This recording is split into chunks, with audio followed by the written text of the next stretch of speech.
Well, hello people, welcome back to UPW Polban. I'm Rochlian and today we are going to talk about chapter 6 of this lesson. It's about airline, airport and international aviation. But before we get started, I'd like to welcome my partners. Yes, I'm not alone here. So, here they are. Hi everyone, my name is Arumaisa. Hello everyone, my name is Rainaldi Muchtar. Hi, I'm Nabila. Well, that's all my partners. So, let's have a start, shall we?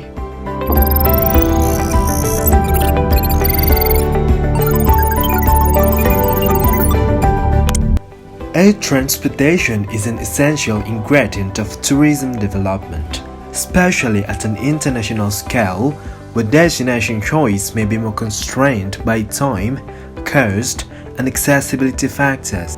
In many cases, air transportation becomes the only reasonable transportation alternative. For example, many significant international tourism destinations in relatively isolated pleasure peripheries of the Caribbean and South Pacific are highly dependent on international tourist arrivals by air. The competitive management strategies of the air transportation industry can have profound implications on the indigenous travel industries of this sort of island destination.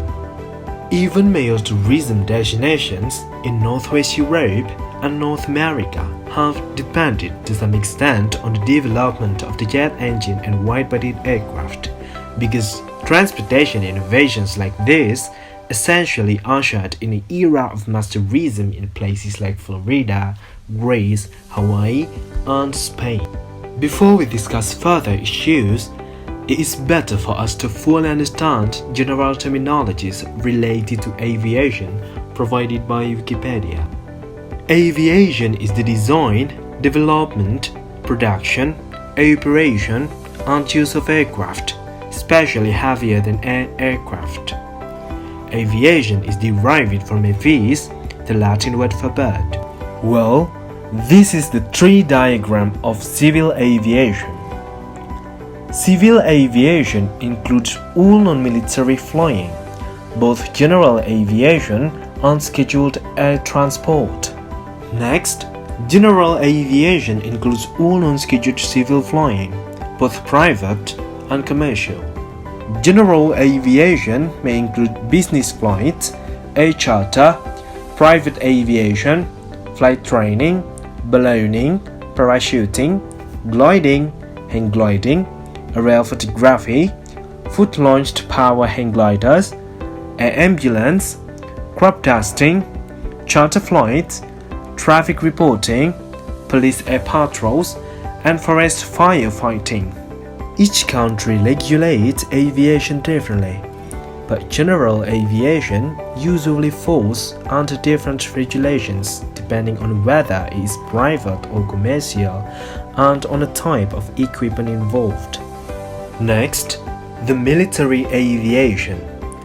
Military aviation is the use of aircraft and other flying machines for the purposes of conducting or enabling warfare, including national airlift or cargo, capacity to provide logistical supply to forces stationed in a theater all along a front. Well, we move to the second terminology. It is airline. An airline is a company that provides air transport services for traveling passengers and freight. Airlines lease or own their aircraft with which to supply these services and may form partnerships or alliances with other airlines for mutual benefit. Generally, airline companies are recognized with an air operating certificate or license issued by a governmental aviation body. Airlines vary from those with a single aircraft carrying mail or cargo, through full services international airlines operating hundreds of aircraft. Airline services can be categorized as being intercontinental, intracontinental, domestic, regional or international, and may be operate as scheduled services or charters. Finally, we move to the last one introduction topic. It is airport. Airport is a location where aircraft such as fixed-wing aircraft, helicopters, and planes take off and land. Aircraft may be stored or maintained at an airport.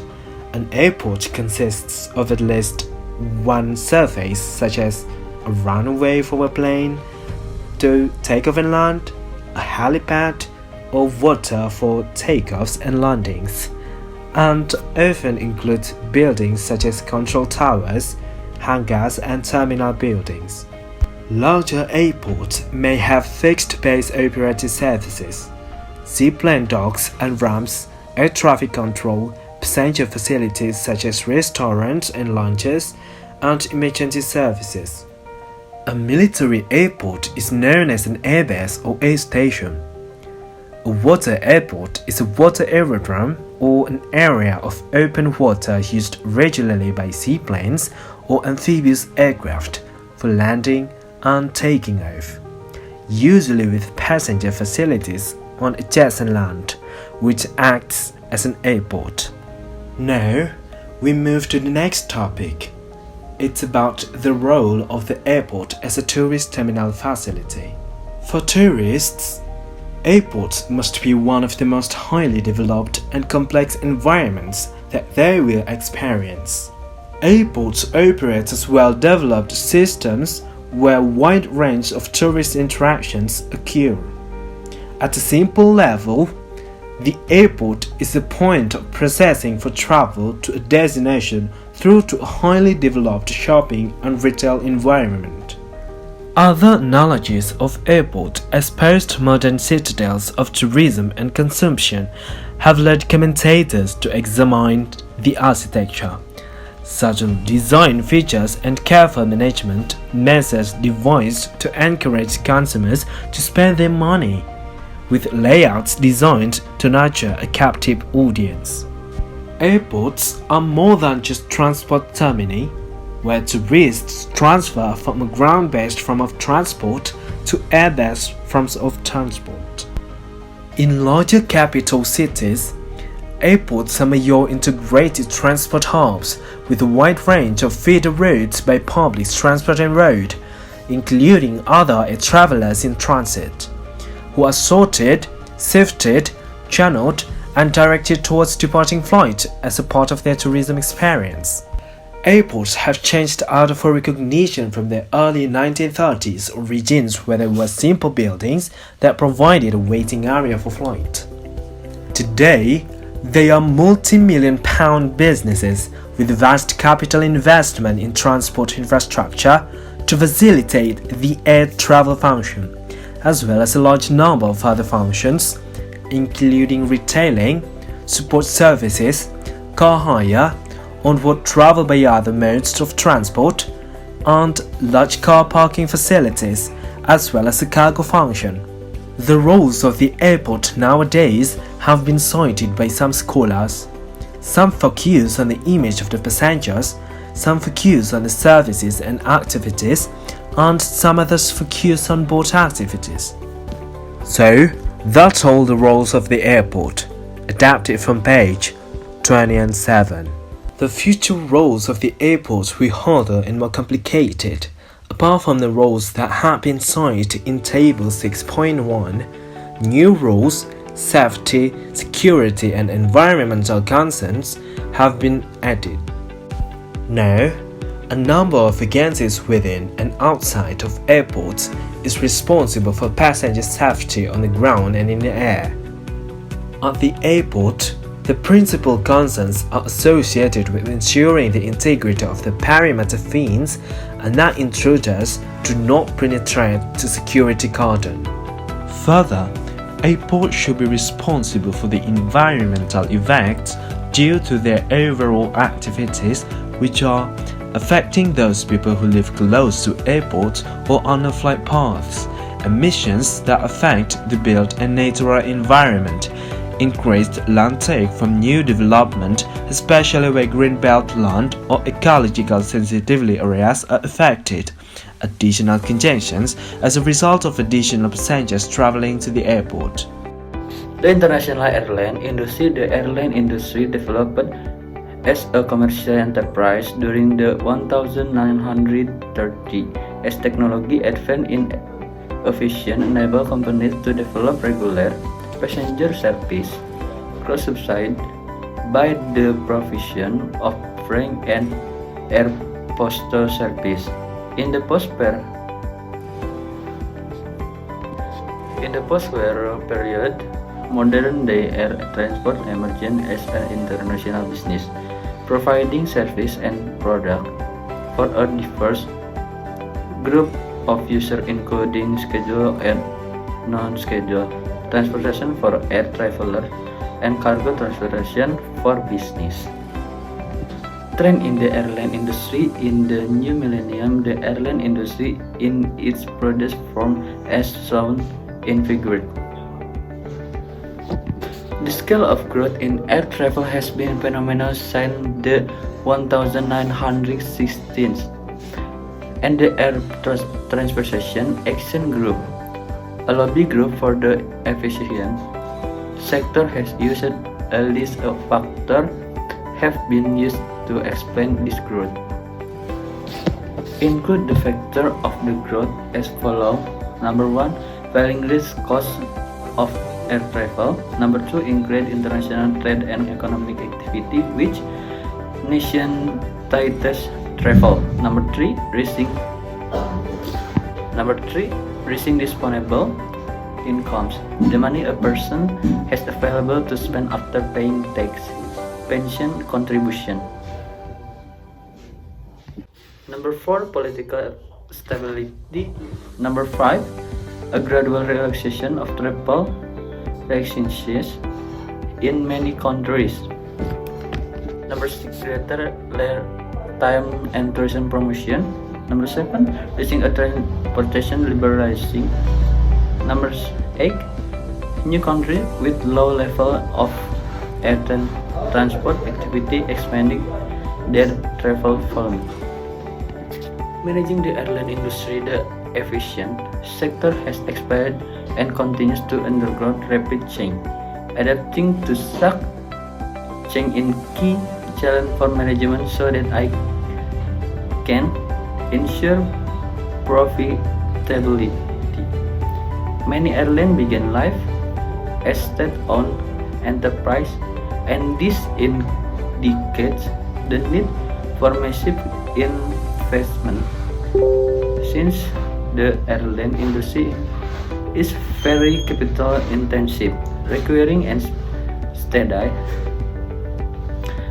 the predictable long-term stream of revenue to absorb the high capital and operating costs.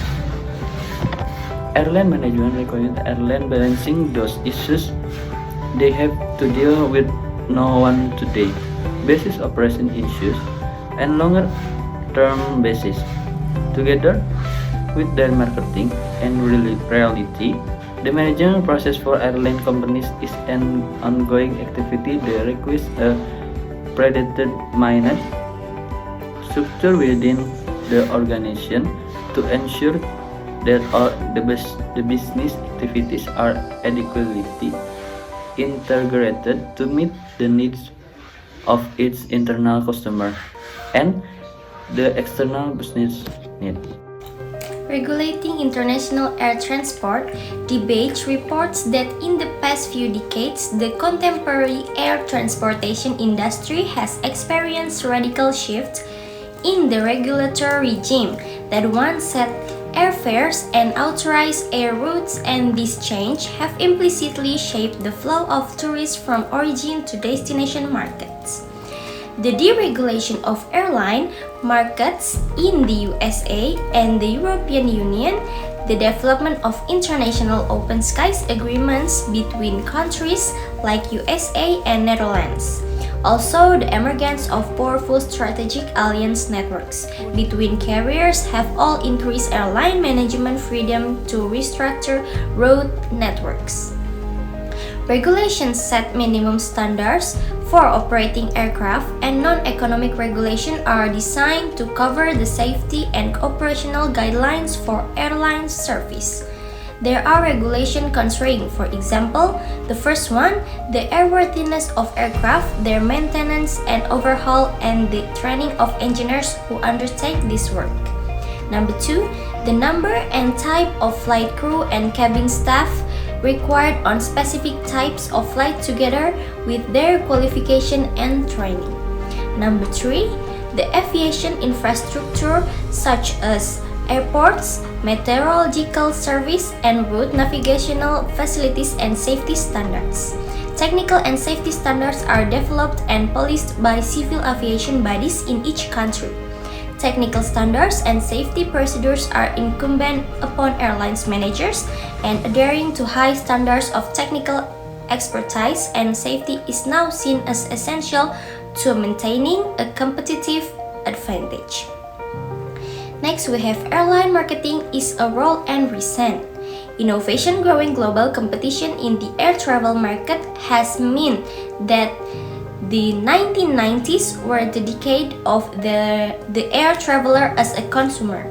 Usually, seeking enchanted service quality, this has gone stage further in the new millennium as the price-sensitive customer is dominant element, especially in domestic air travel and concerned with a minimum standard of service. Airlines have been forced not only to reduce operating costs and compete aggressively for business, but also to focus on the needs of their customers. Thus, the role of airline marketing is to bring together the supply of air service, which is each airline can largely control, with the demand which it can influence but not control, and to do this in a way which is both profitable and meets the airline's corporate objectives. Next, we have how airlines use marketing functions. The role of marketing in management of airline service can be summarized as a four-stage process. The first one, we have identify markets and market segment using research methods and existing data source and traffic forecast. Number 2, we have use the market analysis to assess which products to over known as product planning. Number 3, we have develop a marketing plan to plan and organize the selling of the products. Sales and distribution outlets needs to be considered together with the detailed program of advertising and promotion, such as the impact and effect which adverts on the side of taxis may have for the traveling public. Okay, so we are going to talk about our next topic. Our next topic is about the low-cost carriers aligning service provision to demand. Airlines have traditionally targeted service quality in the business travel and luxury market for the first-class travel. This is because it is the most profitable segment of the market for scheduled airlines with premium pricing and high profit margin per seat. The yields of economy class are lower and profitability is attained by achieving high load factor. However, this traditional strategy has been significantly challenged in many markets that have allowed liberalization of services, notably low-cost carriers, since more travelers now seek budget fares. What makes the low-cost model interesting is the way the carriers start up new routes, offer massive incentive to build the market, and then create long-term demand, often developing lesser-known airports and destinations. It has the enviable reputation of having the lowest production cost of any low-cost airline globally. However, the most visible impact has been the massive expansion of low-cost carriers in Europe. And now we're moving to the next topic, and it's called by airline marketing and developing client relationships by frequent flyer programs and alliances. To continually build and develop the market for air travel, whilst competing with low-cost carriers, full-cost airlines have begun to recognize the benefits of collaboration and joint working in terms of alliances to address the competition. The concept of frequent flyer programs or FFPs is one example of building good client relationships to encourage customer loyalty as part of customer relationships management. These programs were originally developed in USA in 1981 by American Airlines. FFPs were developed to attract business following deregulation. American Airlines used its database of passengers to identify frequent flyers who were enrolled into a very important travelers club. The reward for loyalty was free air travel on a route that consistently had a high ratio of unsold seats, like Hawaii. Other companies soon launched similar schemes. To broaden the marketing appeal of FFPs, non-airline travel services, airline-affiliated credit card purchases, and other services now attract FFP points. Over half of the world airline capacity is linked to airline marketing alliances, and this reflects a growing consolidation in the market. Alliances allow partner airlines to grow their network, achieve economies of scale in ticketing, maintenance and purchasing, and provide that customer with seamless travel. Doganis in 2001 identified two types of airlines alliances in existence. The first one is commercial alliances, which are operationally driven and focused on early stage of alliances development. And the second one is strategic alliances that leading towards full merger of airlines. This is reflected in the three stages of alliances development. The first phase is revenue generation.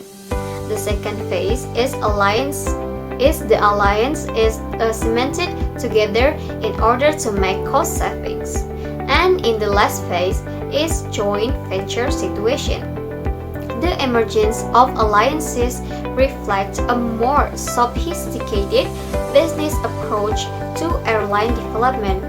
Although some airlines still seek differentiate themselves on the basis of unique selling features or proportions, especially in the luxury market, Through in-flight food provision. now to our last topic, it's about in-flight catering. Food provision is estimated to account for 5 until 10% of the total cost of the fare, and some airlines recognize that it is an important element of the in-flight experience, particularly in business and first class, where customers' expectations are high as a result of advertising campaigns. With the growth of low-cost airlines, many have decided to remove this element of their cost structure and to charge for in-flight catering. However, airline managers have universally endorsed the role of food as a vital element in airline marketing, as recent advertising campaigns have attempted to differentiate airline service.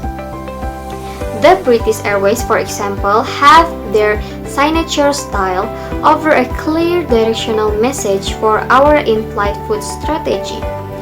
To steer this strategy, British Airways has a range of leading chefs and advisors as a part of its culinary council to advise, and inspire, and lead their signature dishes.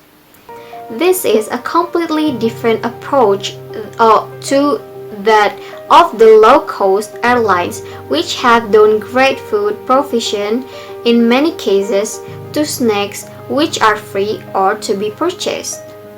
Some airlines perceive food provision as more than a simple element of their product or service, and it may explain why customers focus on it as a source of dissatisfaction when their expectations are not met. Airline meals are often prepared on the ground and frozen, then reheated prior to takeoff. and this can be effect of its quality. Changes to our taste buds in the air compound complaints that airline food can sometimes very bland.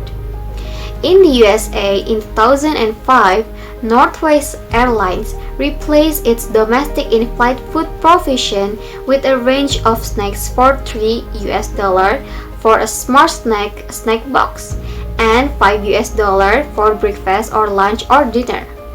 The airline estimated that this would save it to 20 until 30 US million a year, and a time it is seeking to cut costs. That, ladies and gentlemen, was what we want to share with you. If you have any questions, you may to write it down in the comments. Well, if you enjoyed this video, you can just like and share and subscribe the channel. Thank you.